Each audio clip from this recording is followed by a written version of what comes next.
जय हिंद। देखिए, आज जो है वर्ल्ड ज्योग्राफी का हमारा आज तीसरा लेक्चर है।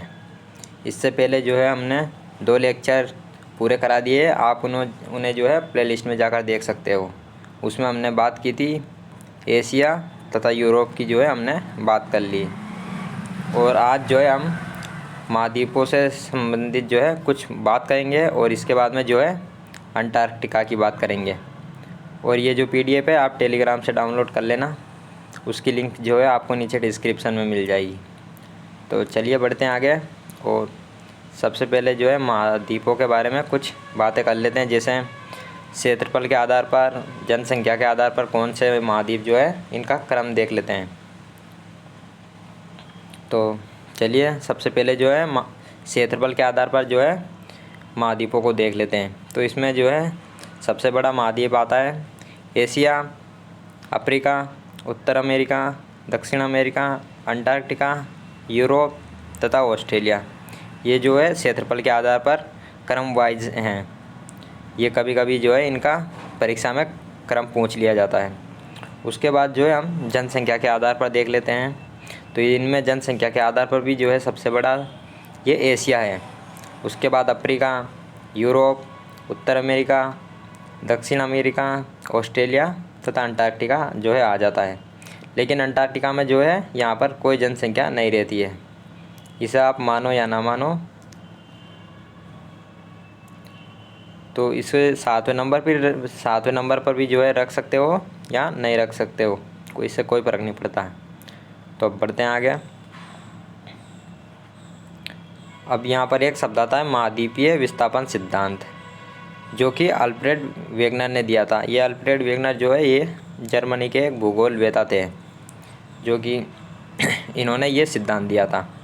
इन्होंने कहा था कि ये महाद्वीपीय विस्थापन सिद्धांत का मतलब होता है, इन्होंने कहा था कि जो पहले जो है ये सभी महाद्वीप ये एक ही भाग था, इसका एक ही भौगोलिक क्षेत्रफल था, जो कि वर्तमान में ये सब अलग अलग हो गए।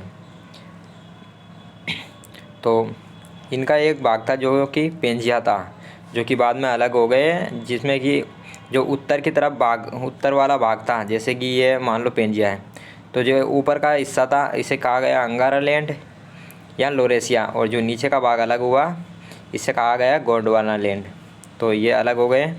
अब इनको जो है अलग अलग टुकड़े हो गए हैं, महाद्वीप बन गए इनके अलग अलग। इनको हम देख लेते हैं कौन सा भाग जो है किसका हिस्सा है।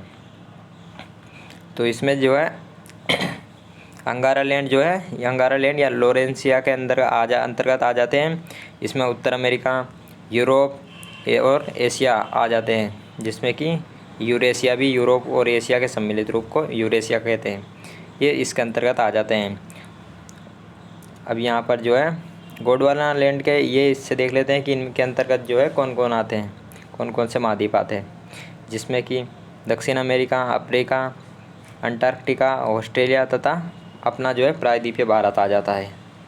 ये गोंडवाना लैंड के अंतर्गत जो है आ जाता है। इसके बाद जो है यहाँ पर ये महासागर तथा जो है महाद्वीप दिए गए हैं, जैसे कि उत्तर अमेरिका, दक्षिण अमेरिका, यूरोप, एशिया, ऑस्ट्रेलिया तथा अफ्रीका, इस तरह से जो है। और यहाँ पर नीचे जो है वो अंटार्कटिका दिया गया है। इसके अलावा जो है यहाँ पर महासागर दिए गए, जैसे हिंद महासागर, प्रशांत महासागर, अटलांटिक महासागर, इसे अंटार्कटिक महासागर या दक्षिणी जो है महासागर भी कहते हैं। और ऊपर जो है वो आर्कटिक महासागर। अब यहाँ पर जो है कुछ बातें समझ लेते हैं। जैसे कि ये मान लो ये पृथ्वी है, तो इसमें जो है यहाँ पर एक जो है 0 डिग्री पर एक काल्पनिक रेखा खींची गई है, जिसको भूमध्य रेखा या विषुवत रेखा कहते हैं। भू का मतलब होता है पृथ्वी और मध्य का मतलब होता है बीच में। तो पृथ्वी के बीचों बीच जो रेखा है उसे भूमध्य या विषुवत रेखा कहते हैं।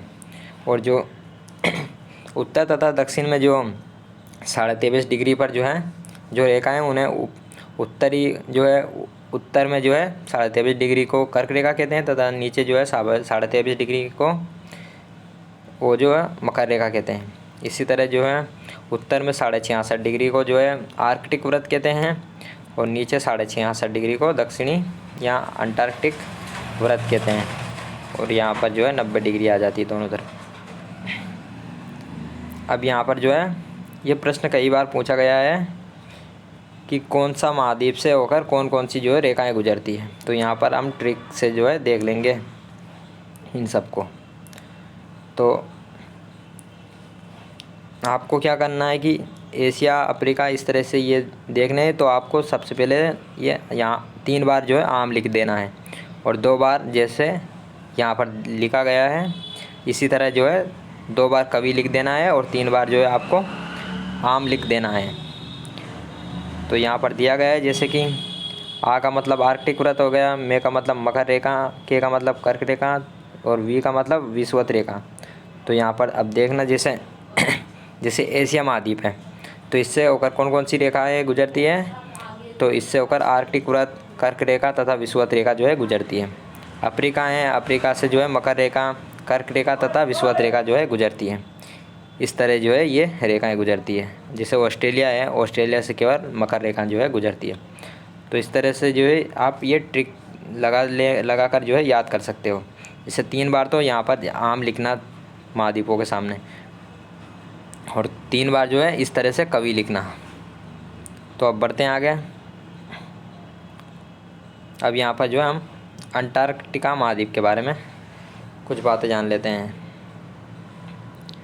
तो अंटार्कटिका जो महाद्वीप है उसे हम निर्जन महाद्वीप भी कहते हैं। क्यों कहते हैं? क्योंकि यहाँ पर जो है जनसंख्या बिल्कुल ही नहीं है और इसका जो है 98% भाग जो है वो बर्फ़ से ढका रहता है, इसलिए इसे जो है श्वेत महाद्वीप भी कहते हैं। और इसी तरह जो है इसे गतिशील महाद्वीप भी कहते हैं। और यहाँ पर जो है वो विज्ञान के कई जो है केंद्र स्थापित किए गए हैं, इसलिए इसको विज्ञान को समर्पित महाद्वीप भी जो है कहते हैं। यहाँ पर भारत के भी जो है कई वैज्ञानिक केंद्र स्थित हैं, वो हम आगे देखेंगे। तो ऑस्ट्रेलिया की जो खोज है वो कैप्टन जेम्स कुक ने जो है 1773 में इसकी खोज की थी। लेकिन क्या हुआ था कि वो मुख्य भूमि पर वहाँ पर नहीं पहुँच सका था ऑस्ट्रेलिया में, यहाँ पर जो है अंटार्कटिका महाद्वीप में। तो उसके बाद में जो मुख्य भूमि पर सबसे पहले व्यक्ति पहुंचा था उनका नाम था फेबियन विलियम सोसेन, जो कि 1820 में गया था। उसके बाद जो है डेविस 1821 में इसने कदम रखा था। और अगर प्रथम भारतीय की बात करें तो लेफ्टिनेंट रामचरण दास जो है पहले ऐसे व्यक्ति थे जो कि अंटार्कटिका पर इन्होंने कदम रखा। उसके बाद जो है दक्षिणी ध्रुव पर पहुंचने वाला व्यक्ति जो वो एमेंडसन था। दक्षिणी ध्रुव जो है अंटार्कटिका में जो है वो बीचों बाच स्थित है। और अगर प्रथम भारतीय दक्षिणी ध्रुव पर पहुंचने वाला जो प्रथम भारतीय है उनकी बात करें तो वो है डॉक्टर गिरिराज सिरोही। अब यहाँ पर जो है इसकी लोकेशन देख लेते हैं और कौन कौन से जो है भौगोलिक क्षेत्र यहाँ पर स्थित है वो देख लेते हैं।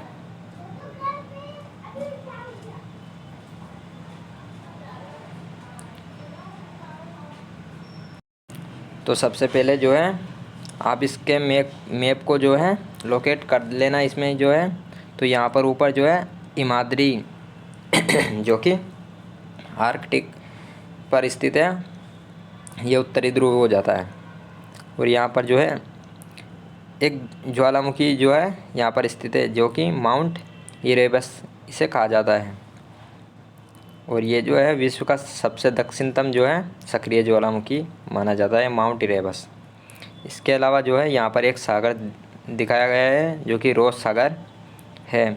ये जो है विश्व का सबसे बड़ा समुद्री जैव संरक्षित जो है क्षेत्र है। इसके बाद जो है यहाँ पर एक सागर है जिसे बेडल सागर जो है कहते हैं। और इसके बाद जो है यहाँ पर एक प्रायद्वीप है, पामर प्रायद्वीप, जो कि बर्फ रहित क्षेत्र है ये। इसके बाद जो है यहाँ पर एक पर्वत श्रृंखला दी गई है जो कि क्विनमोड पर्वत श्रेणी है। और इसकी सबसे ऊंची चोटी जो है वो है माउंट विल्सन फेलिप, ये जो है इसकी सबसे ऊंची चोटी है। अब इसके बाद में जो है जैसे यहाँ पर कुछ वैज्ञानिक अनुसंधान जो है केंद्र स्थित है, जिसमें कि भारत का मैत्री है जो कि 1889 में स्थापित किया गया था, और जो दक्षिणी गंगोत्री है वो 1983 में जो है इसको स्थापित किया गया था। और ये मैत्री 1989 में जो है इसको स्थापित किया गया था, और दक्षिण गंगोत्री जो है इसको 1983 में स्थापित किया गया था, लेकिन ये जो है वर्तमान में ये बंद है क्योंकि ये बर्फ़ से ढक गया है। उसके बाद 2012 में जो है भारतीय केंद्र को जो है स्थापित किया गया। ये दक्षिणी ध्रुव जो है इसके बिल्कुल बीच में है। इसके बाद जो है अंटार्कटिका पर कुछ पाए जाने वाले जीव जंतु और पेड़ पौधों को देख लेते हैं, जिसमें कि जीव जंतुओं में है पेंगुइन यहाँ पर फेमस जो है हो जाते हैं। यहाँ पर बहुतायत में जो है पेंगुइन पाए जाते हैं। इसके अलावा सील मछलियाँ और क्रिल मछलियाँ भी यहाँ पर पाई जाती हैं। पेड़ पौधों में जो है यहाँ पर लाइकेन और फर्न ही जो है पेड़ पौधे आते हैं। तो ये आज जो है इसका तीसरा लेक्चर था, और ये PDF आप टेलीग्राम से डाउनलोड कर लेना। तो मिलते हैं अब अगली वीडियो में।